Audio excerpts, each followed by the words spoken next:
Through the American Heart Association's programs like Mission Lifeline, we have dedicated ourselves to improving the systems of care in our communities. So at the time a patient needs help most, the time of a sudden stroke, a sudden myocardial infarction, they have the best opportunity to get to the healthcare facility that can treat them most effectively. Through programs like Mission Lifeline and through our work in improving stroke systems of care, we have focused on the transport systems, and we have focused on the readiness of hospitals to receive patients who are at their most critical time of need. Our programs have made a major impact thanks to funding from large donors, thanks to passionate volunteers who have worked with us to help pave the way from a regulatory and legislative standpoint in states, and through leaders in hospitals who have the vision to recognize that we have an opportunity to impact lives of patients if our hospitals are identified and best prepared to receive a patient at the time of their greatest need.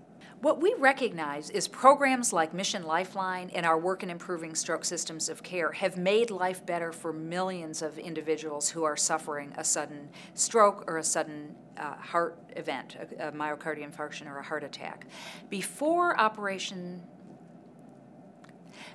our work in improving stroke systems of care and before our work with Mission Lifeline, many people slipped through the cracks. They did not have access to emergency response systems that treated them quickly enough. Perhaps those emergency response systems did not have the appropriate equipment on the emergency vehicle so that the patient could be assessed on their way to the hospital. And perhaps patients were taken to the closest hospital instead of to the right hospital to make sure that they received the treatment that they so desperately needed to improve their life. Our program and our work has improved these systems of care so that individuals have a better chance at recovery from these tragic events.